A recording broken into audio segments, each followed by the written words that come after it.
Hey there, listeners. Welcome to Hines on Air, your weekly dose of inspiration, motivation, and real-life entrepreneurial stories. I'm Matt Hines, your host, and I'm excited to have you join me on this journey. From building a successful law firm to venturing into other industries like real estate and social media, I've experienced both the triumphs and the challenges that come with entrepreneurship. I've learned firsthand the importance of resilience, adaptability, and a relentless pursuit of excellence. On Hines on Air, we're diving deep into the world of business, law, and personal growth. Join me as I chat with incredible guests who have faced adversity, defied expectations, and achieved extraordinary success. We'll discuss their strategies, their mindset, and the lessons they've learned along the way. Whether you're an aspiring entrepreneur, a seasoned business owner, or simply someone looking for a little inspiration, Hines on Air is for you. Remember to subscribe, like, and leave a review whenever you listen to podcasts. Your support helps us reach more people and continue sharing these incredible stories. Let's get started.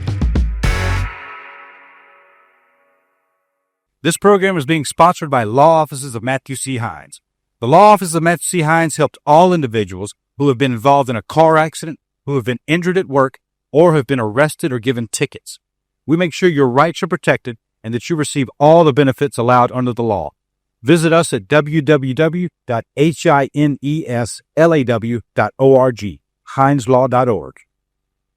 Hey everybody, Matt Hines. Thank you for joining us again on Hines on Air. We've got a fascinating guest speaker today. To me, this is one of the most fascinating areas, and you'll understand why. Dave Hayes is with us today. David Hayes. He is a forensic behavioralist and criminologist. He's also taken that knowledge and all of his experience. I think he teaches at colleges. Isn't that right, David? I do, yep. And then he's also taken that knowledge and written novels. We said that some horror, some true crime, kind of different genres.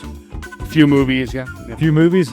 What kind of movies? The horror thriller genre, yeah. So you kind of the zeitgeist of it. You take some of the experiences that you've seen in real life, and then you kind of craft them into a story for the film. More on human behavior and an accurate portrayal of aberrant human behavior. Because I deal with criminality, and since criminality is fairly rare in human behavior, it's a fascinating thing to kind of inject into fiction and film. No doubt, Dave. All right, so there's so many things I want to talk about, but how did you get started in this? It was really strange. I started in film production.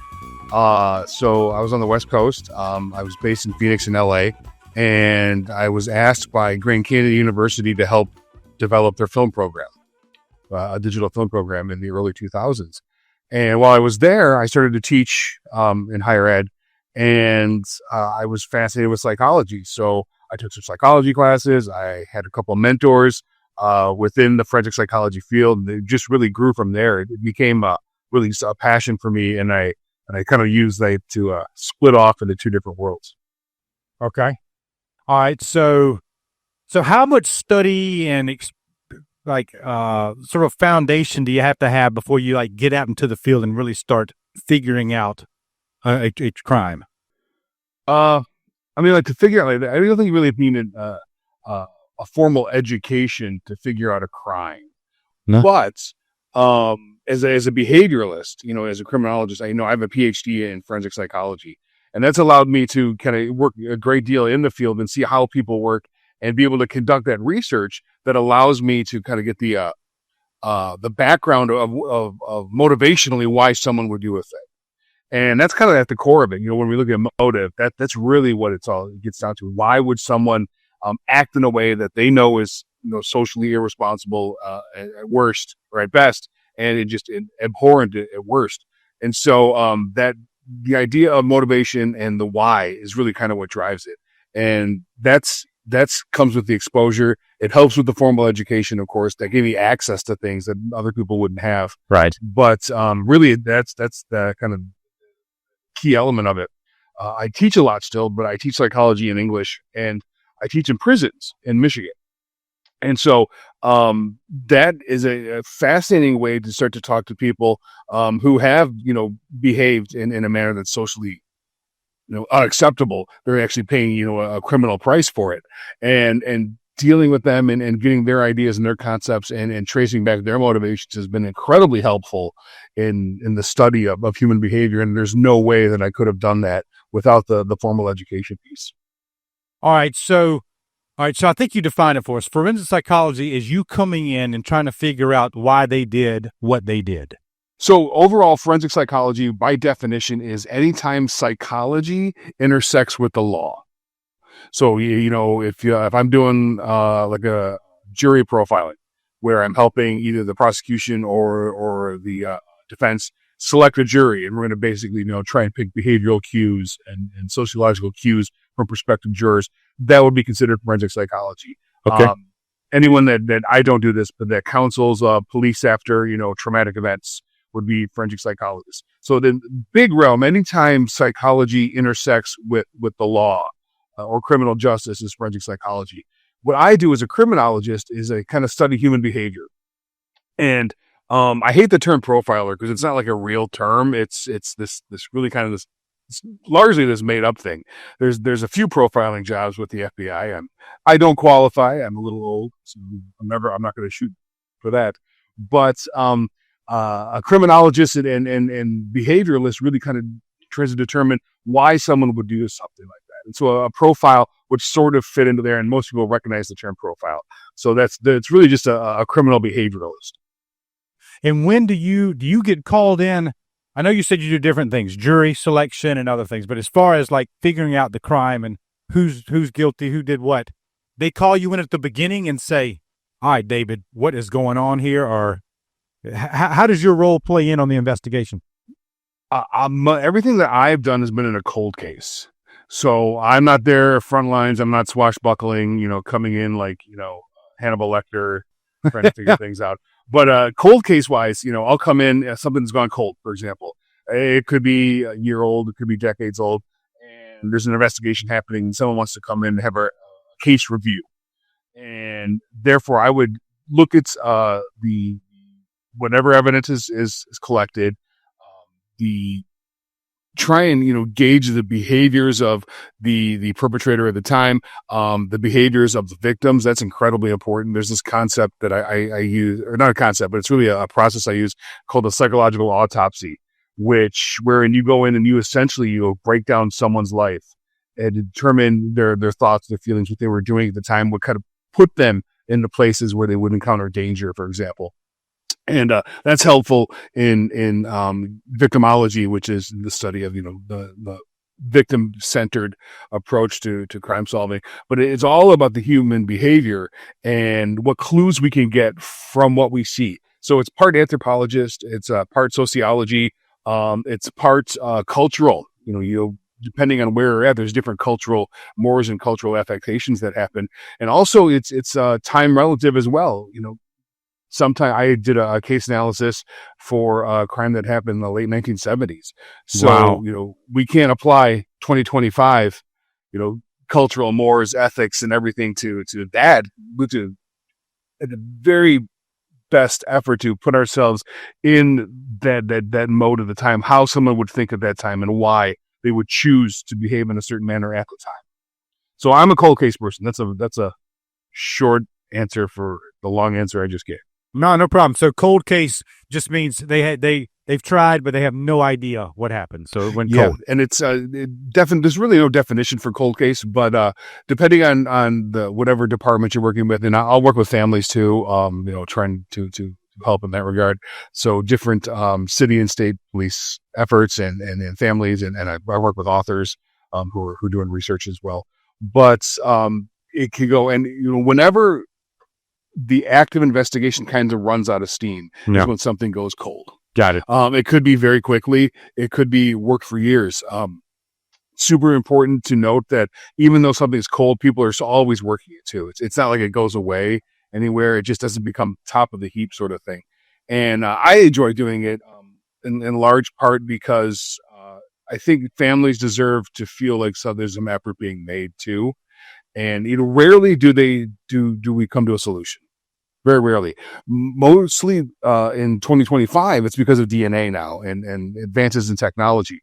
But the fact that someone is working and trying and looking for that closure is helpful. And we can learn a lot too from that practice. Okay.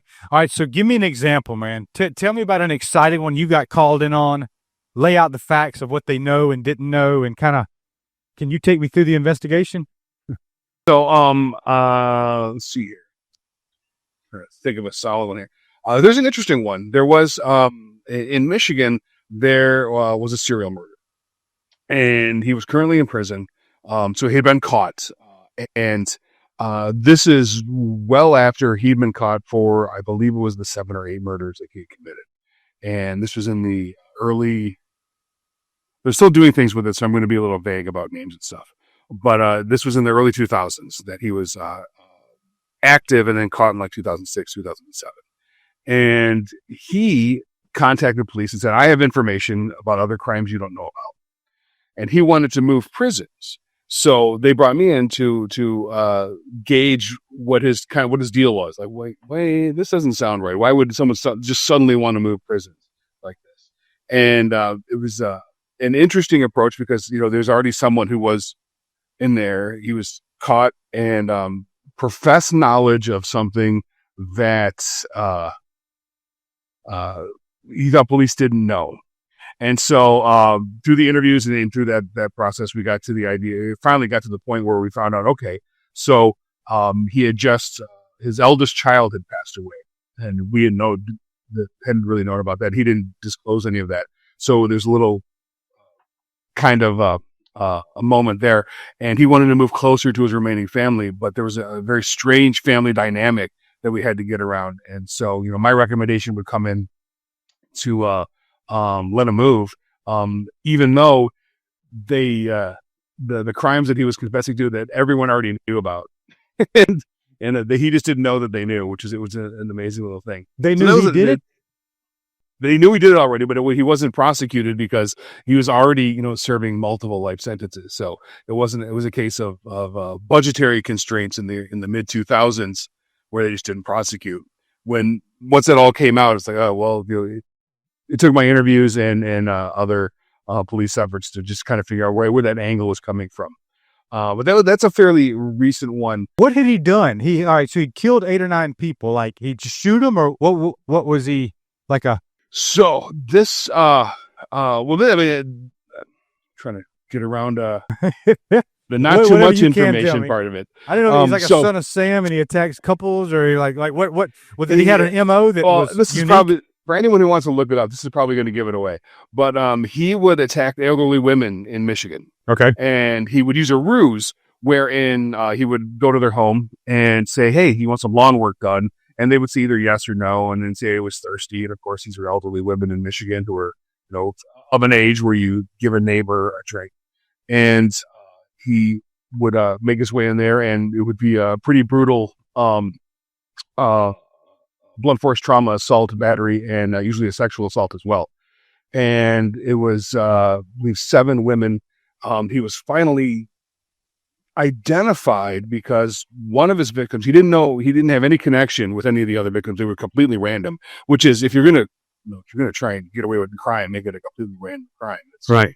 That's the best clue. But he knew one of them, and he attacked this person because they were going to testify against his brother in a drug charge. So that was the one that kind of connected him, and then the MO connected him to further things. So so he attacked the one that knew him, but he didn't. Again, right. Apparently, he didn't kill that one. He did, but it was painfully obvious that it was him. How? Well, he his brother and the number of people that had access to this person and that had a beef with this person was limited, and so it was pointing to him, and there was some physical evidence, I believe, as well. And then once they started to zero in on him, he kind of went a little bit crazy is the wrong term, but he got a little erratic. And he's already there, right? Yeah. Okay. Wow. Okay. And did he end up confessing? Like, how'd you prove or how'd they prove he was connected with the other 8 or whatever many murders? So he did end up confessing. And well, I mean, gosh, I'll just, let you know all of it then. He ended up confessing, and someone was already in prison for one of his crimes. And wow, that wrongfully person convicted. was already convicted. And that person was kind of railroaded through the system. And yeah. No, was the other person that was in jail, they were wrongfully convicted? Because they were wrongfully convicted. Yeah. holy cow. Okay. Yeah. And so when he confessed to that crime, he also confessed to meeting that particular person in prison when he was in there on a drug charge, and so a non-murder charge, and saying, yeah, I hope they catch the guy, and then just walk away from him. So, there's a little bit of coldness and callousness involved with that one. But it was, it's a very interesting case. And the idea of, he was an African-American male, which is, people think it's rare. It's not super rare for serial murderers to be African American. I mean, the demographics line up with population densities pretty accurately, But and he was targeting elderly white women, and when he deviated from that the one time, is when that was the impetus to bring him in. But yeah, there was someone in prison already convicted. He was released, of course. I believe there was a pretty large settlement, and police chief and DA at the time were summarily removed from their positions. Wow. I hate to hear that. I'm glad I'm glad he got out. Is there any, when somebody like that has this pattern, all right, so this guy liked white elderly women, what were you able to deduce, like, what the hell brought that about? Like, why did he hate? Why them? And it's not a matter of hate. Traumatic in the past. This is the craziest part about all of this is usually it's about access. It's like what ruse do you have? What kind of access do you have? And it's when someone's hunting, for example, they don't wait for the perfect deer, right? They'll shoot the deer that's in front of them, the one that they have access to. Okay. And this is the same thing when you have a sexual predator out there trying to find somebody and finds that this particular demographic is relatively easy to fool, or you're particularly good with this type of ruse. That's when they stick to that victim type. And with him, these victims, of course, they're ultimately vulnerable, very easy to fool, very trusting, right, and not a victim type that anyone generally thinks about, in terms of sexual assault. So he was, kind of in the only person preying on this group of people, and it was relatively easy for him. You see someone like a Ted Bundy, then, for example. And I only bring up Ted Bundy because everyone is familiar with his victimology. Sure. This program is being sponsored by Bravos Leadership. Bravos Leadership is dedicated to helping entrepreneurs and other business-minded people achieve their goals in business and expand their companies. They provide insight through motivational talks, inspirational stories, but also practical applications of management techniques that you can use to help you grow your company. Information regarding sales, organization, management, and all areas of the company are taught so that you can have a thriving company. Visit bravosleadership.com and find out more information. He would use a ruse where he would, play on the sympathies of young women. And he knew that particular group of women would, there was someone in a cast or need some help with something else. And he was a little bit charming. His ruse wouldn't have worked probably on the elderly women, the same way this offender's ruse wouldn't work on the younger women. So they developed these in terms of trying to get it across. Interesting to note, though, important to note, that most of the times these sexual assaults aren't about sex either. It's all about power and control. Right. So, right. And so someone has a distinct lack of power and control in their lives, and they're going to, force themselves on somebody else. Why he would attempt this particular ruse, I would think, went back to a family dynamic. In the initial interviews that I reviewed before we discussed it with him later on, he wanted to talk to everybody that he knew except for his mom. There were allegations of when he was younger of his father being a sexual abuser to the children in the family. Not quite proven. This would be in the 1980s that happened. And I don't think he was convicted, but there was some serious, DCFS or child family services issues going on in the home when he was a child. So, I'm not quite sure what the ultimate motivation for attempting this ruse to begin with and then finding out it's successful it has to do with. But I would think that it's kind of focused around some kind of latent anger, a lack of control in some area, probably to do with an older person in his life at the time. Got it. Yep.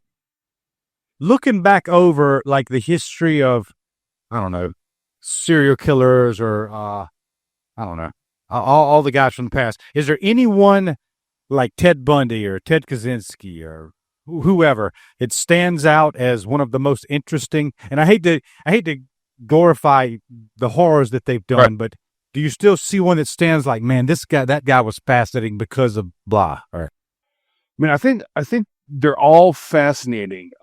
I think that, we should focus on respecting the victims first and foremost. Sure. And I know what you mean. Like, it feels icky and gross to glorify this. And right. We do it a lot. Our media does it a lot. They do. Mainly our fictional media and our true crime media. Everyone has seen an episode of some serial killer documentary or something. But these types of aberrant behaviors are completely fascinating because most of us don't engage in these aberrant behaviors. Right. That's right. And it's kind of like the mob. Kind of we the mobs, as much horror as they commit, they're still fascinating. There's nothing more interesting than a mob movie or a mob show. Or the cartels. Man. Why would someone choose to do this? Yeah. I think for me, the most fascinating person was not because of what he did, but it's the length of time that he did it and the little attention that was paid to him. So it was John Little in Los Angeles. He's an African-American blue-collar mechanic, and he preyed on women until he was arrested, I believe, in 2012 or 2013 for about 30 years. Wow. So there's no telling what his total number of deaths attributed to him would be. And I don't lay the blame for not finding him solely on this, but we have a lot of myths and stereotypes that we attach to serial murder. Lots and lots and lots of them. The idea that, every serial murderer is a charming, good-looking, super genius white guy it's the Ted Bundy effect. He was the most famous one at the time. Right. It's the template for what people believe is happening. It was reiterated by a wrestler and the Mindhunter FBI cops. They put together the research back in the day. They put the manual together on this, but they weren't scientists. So when they conducted all the interviews with the serial predators that were already in prison, it was pretty much they talked to super smart white guys that were charming, and that's why that became the template. They didn't have a differentiation of participant pool that would allow for the breakdown to work out well for scientific reasons. And so someone like John Little, who's just this blue collar mechanic that works on people's cars in his spare time in his neighborhood, that's a really cool guy, would fly well under a radar.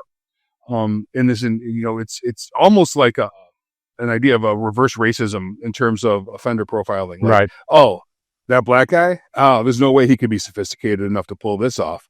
And it's really, it goes to the heart of my dissertation for my PhD. Actually, was on homicide investigations that are serial investigations that are influenced by media stereotyping, and largely breaks down. Like, most cops don't have training in this. Yeah, and so what they think they know is the same stuff that we all think we know from whatever sources we're getting this from, and by living into those stereotypes, I don't think I hate to say the term mistakes are made, but sometimes things are overlooked that I think could be helpful in an investigation. So what was John Little doing?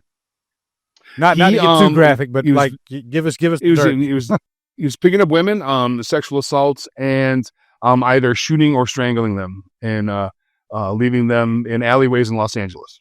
Jeez, and he did it for 30 years. He did across the U.S. really. So he traveled a bit. So I think it was like from North Carolina over. Going west, and it was a very long time. And there's no telling when he started. There's only telling when he finished, and that's when he got arrested. Jeez. But it was a familial DNA that caught him through his son had done a 23andMe, and a what? 23andMe DNA. I'm missing something. What does that mean? Oh, so 23andMe is a genealogy service. You put your DNA in to see, who you've been related to and in your background. And so some of these services have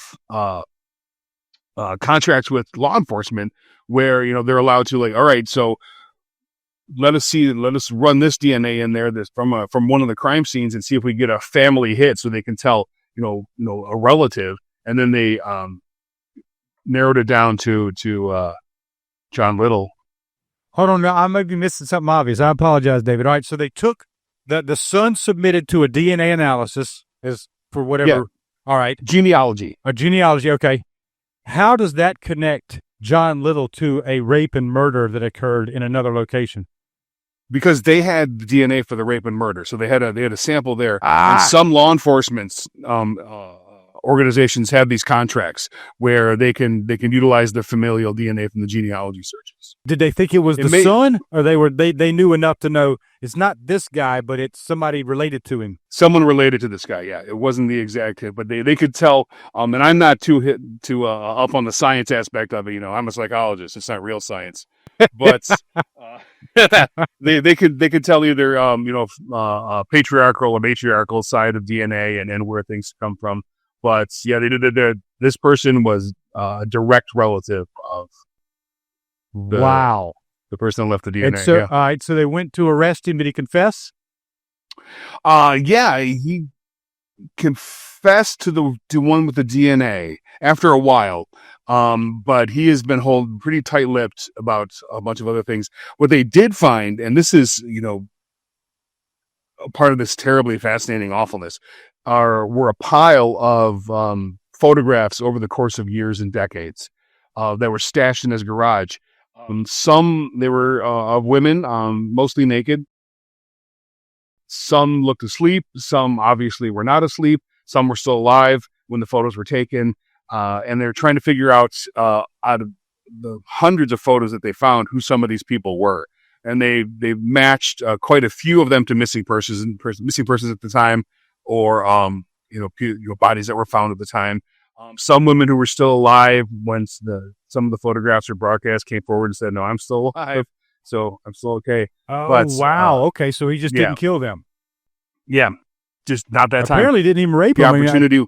Did he do anything wrong with them, or were they just pictures he took? Just pictures. Well, when they dated. When they dated, right. Wow. So it's all about opportunity too, and you don't know what's going to set them off at that time. What's going to make this one an opportune moment? Maybe in talking with somebody, he finds out that, oh, you don't have a lot of family here. Well, oh yeah, you'll do. Or or he really likes somebody. Right. The idea that these guys are emotionless that's kind of one of those fallacies as well too. Right. So they don't show the guys you've researched and stuff. There's no regrets. They're like, yeah, I'll do it again. I've seen. I think it was is it David? Who's the one that would pour acid on the brains and wanted to make him a zombie? And that was Jeffrey Dahmer. Jeffrey Dahmer. He said he was pretty straight. Like, I'll go do it again. If you let me out of jail, I'm going to kill another one. He was. That's an interesting. So Dahmer is an interesting thing. We're not quite sure if he was being truthful or performative at that point. Oh yeah, because you're in forever. And why not? Because there was a really, I hate to bring up a piece of media, but someone he went to high school with was a cartoonist, and he did the My Friend Dahmer book, and talked about how in high school Jeffrey Dahmer was actually not a very popular person. Imagine that, kind of the oddball, but would do shocking things to get responses. He had some severe abandonment issues, like terrible abandonment issues. Family is separated. He's left on his own. He's abusing substances. As a teenager, he is gay at 17 by himself in Wisconsin in the 1970s. I mean, how terrifying can that be? And these abandonment issues, are tied directly to him wanting to make these forever friends, right? Right. He was attempting to create these people that would never leave him. And it turns horrifying and just sad. I know it is when someone gets to a state like that. And so his motivation was straight. So there's a thing called the PCLR. It's the psychopathy checklist, and it's really this measure that Robert Hare put together that allows us to measure whether or not someone has psychopathic traits or not. And it's on this spectrum of psychopathy where there's fewer or less, or someone could be more psychopathic than not. And Dahmer, if he took that test, would score very low. He's not a psychopath. He doesn't enjoy terror, doesn't enjoy inflicting pain. Didn't want someone to, he's not conscienceless. Yeah, I know. Sometimes I understand. have trouble with English. Yes. And but he just wanted to make these friends that never left him. He was just pathetic at its core. Someone like Ted Bundy, who enjoyed the fear and the pain and the torture, that's someone who would be way high on the psychopathy checklist. Right. How did Bundy get caught? Sliding scale. I'm sorry. How did Bundy get caught? Bundy, Bundy got caught, let me remember, pretty famously in a traffic stop because he was a terrible driver. And they were looking for someone who was attacking women, of course. And when he was pulled over, he had in his, that would be the front of a VW where the trunk was, right? Yes, the front of a VW Bug where the trunk was. He had a kill kit or something in there, which is like the hammer or the gloves and all the things. And they were looking for someone named Ted anyway, because he had given his real name to the one survivor. And that's kind of the infamous way that he was caught before he escaped twice. Oh, did he really? I should probably know yeah. all this. I think there was a series or something that just came out about Bundy. Oh, there's about 30 of them. Yeah. It's another one. It's horrible and it's tragic. And if it was one of my family members, I couldn't deal with it. But it is a fascinating whatever. Yeah, story. and it really, so the Ted Bundy story, like the Bunder, the Dahmer, the Gacy's, the Kaczynskis, all those guys, they kind of like set the tone for this idea of crime and criminality in the world, and how we're besieged by serial killers, and they're such a huge threat, and it's really a rarity. It's a very, very, very rare thing. It's violent crime is rare. About 1% of adults in America are going to be impacted by violent crime. And then a very small percentage of those are, the mass or serial murders. Do we hear about them the most? Yes, we do. Because they're the most aberrant, and they're the most destructive, and they're most, at their core, fascinating. Why would someone engage in this? And, even, with, a school shooting a day, sometimes it feels like it's still relatively rare in terms of violent crime. Gotcha. I gotcha. Wow. Well, that's good to hear. Last little thing, man. I'm running out of time, but it's fascinating. I appreciate. All right. So you mentioned DNA, and you watch a show on TV, and they're all like they're studying the DNA, and they've got all this technology. And I know it's not like that in real life, but how much is it easy to recover DNA from a scene, whether it's hair follicles or fingerprints? I know that's not DNA, but it sounds like evidence that would be really difficult to find, or it'd be smudged or something. It's easier now, because back in the day when DNA started, you needed a pretty large sample to be able to run it. But as technology has improved, you can run smaller and smaller and smaller and smaller samples of it. So you could find the most minuscule things. And be able to run DNA. The foresight of a lot of police officers in the 70s, 80s, and 90s was in keeping this evidence, though. They couldn't use it at the time. At best, in the 1980s, we could tell like a blood type and whether they were a secretor or a non-secretor. This basic A-B differentiation between people. And of course, gender. But now that they had the foresight to save these things. So that's why we're seeing like some of these crimes from 30 or 40 years ago being solved using DNA, because the technology has improved to use even a degraded sample, a very small degraded sample, and take that and find what they need. And of course, the genealogy databases have been super helpful in that regard. The ones that are, have the contracts and allow that to happen, but it's still an incredibly expensive process. There's a couple of wonderful nonprofits, I don't have the names off the top of my head, that help fund these DNA searches and DNA processing for cold cases, because they do cost so much. So, one of the requirements is it has to be thoroughly investigated. It has to be policed to the point of not going anywhere and has to have been done well. And then they'll take it like, okay, you've done everything you can. This has got a pretty high chance of coming through. We'll as the nonprofit, we'll pay for the DNA on that. What are the most common means of obtaining DNA from a crime scene? Like they're looking for Usually hair, looking for what else? Like saliva, drink on a glass, or saliva on a glass?